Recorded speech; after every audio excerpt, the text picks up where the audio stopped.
Whoa, is that an EV? Yes, it is. How do you like it? Well, I like it a lot. It's a pretty cool car. What's the range on it? How long does it take to charge? You know what? That's an interesting question. You got time to talk about it? So I've been an EV driver for over 10 years.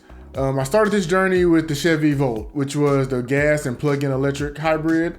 It got about 35 to 40 miles to charge. Then I decided to become fully electric and get the Chevy Bolt. And I really like that car. And now I'm a Hyundai Ioniq 5 owner, and I didn't jump straight into EVs with the thought I was gonna be a full EV owner. That's why I started with the Volt, because I did have a little bit of range anxiety, some questions about the feasibility and the totality of owning one of those vehicles. But I must say it's been really fun. And as an electrical engineer, EVs just don't feel like cars. They're like rolling technologically advanced computers that just happen to have seats, screens, cup holders, seat belts. Now, to answer that question of how do I like it, well, that one makes me think and pause for a little bit, because what I enjoy about an EV isn't just about how it drives. I enjoy how it behaves. So think about when the instant torque happens, which is really fun. I mean, very fun. You tap the accelerator, the car responds immediately. There are no gears, no waiting. And the first time you do it, you kind of like laugh and sit back and like, wow, that happened. The second time you do it, you just kind of you nod respectfully.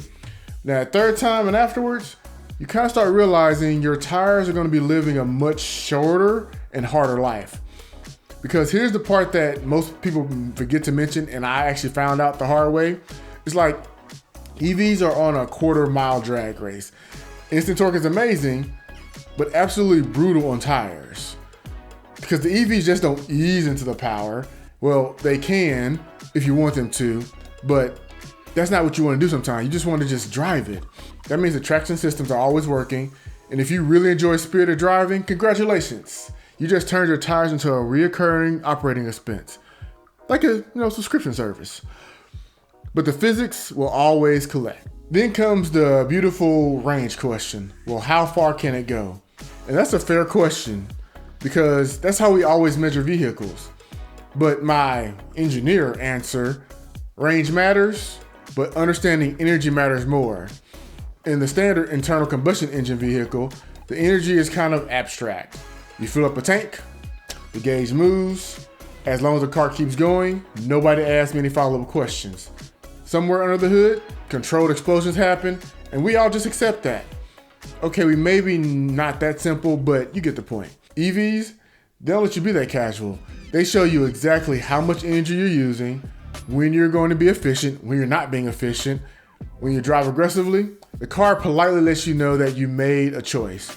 And sometimes that choice is a fun choice, but a bad choice. But also being an EV owner, I have really thoroughly enjoyed regenerative braking. It changes how you think about slowing down. You're not just stopping, you're converting motion back into usable energy. It's like cheating at first, but it's just really good electrical engineering and doing what it does best. Well, the next question about how long does it take to charge is always a good question. And I get that because we've been trained to think about refueling. You stop, you wait, you leave when the tank is full. Pretty quick process.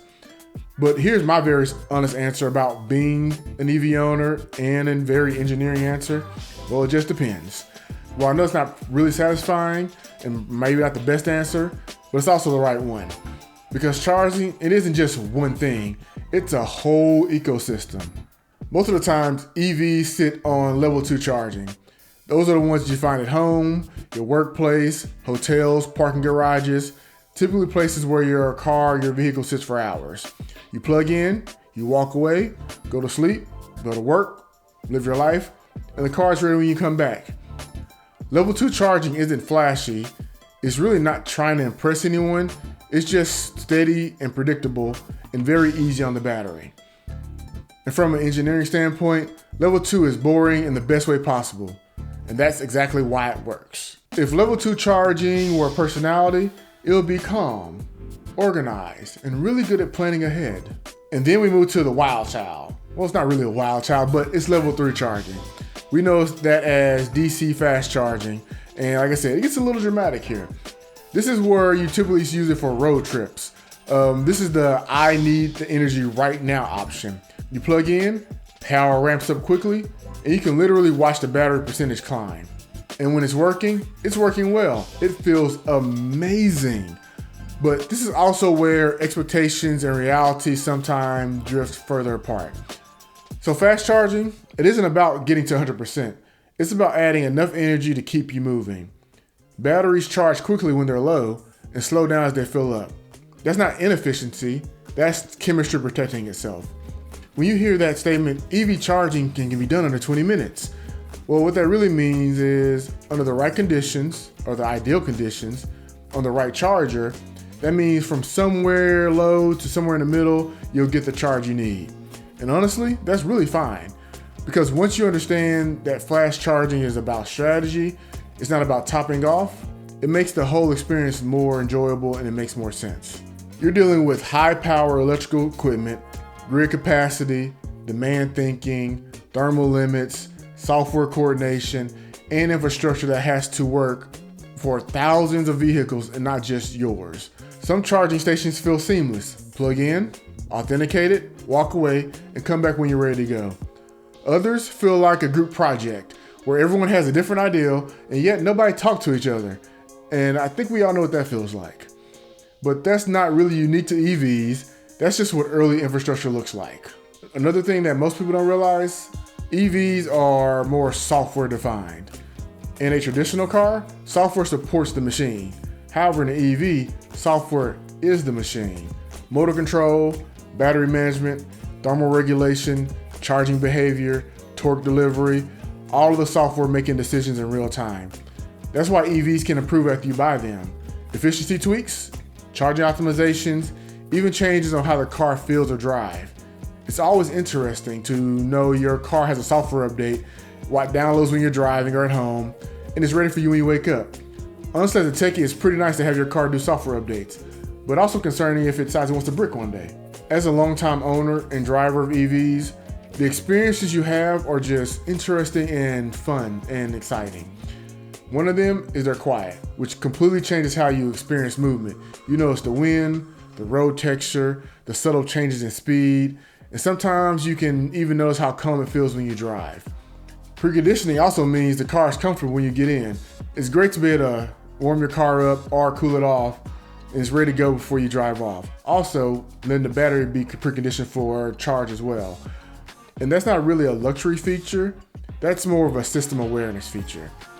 And a preconditioned battery typically charges a little faster, but again, we talk about optimal conditions.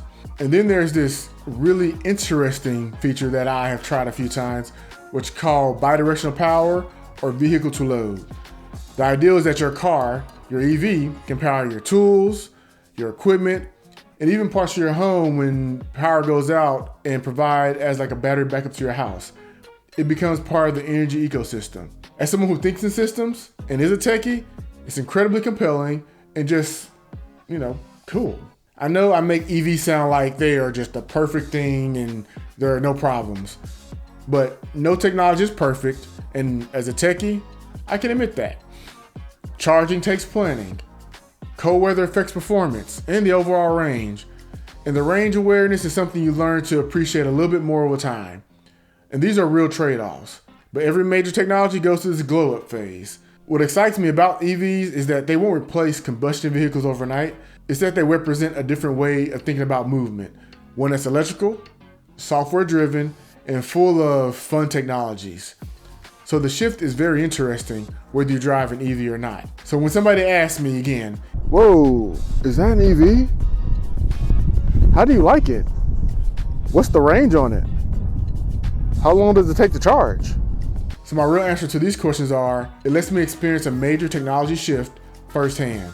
That same curiosity is the one that had me taking apart electronics when I was little just to see how they worked, reading popular science and popular mechanic magazines, which probably just dated me a little bit, but my curiosity is still alive. And this channel is built on that curiosity. Not persuasion, not hype, just the genuine excitement about technology that moves us. So now I'm curious about your question about EVs, or have you driven one? Have you ever had the opportunity to ride in one? or just general curiosity about it. Leave a comment below, like the video, and subscribe. And I'll see you on the next one.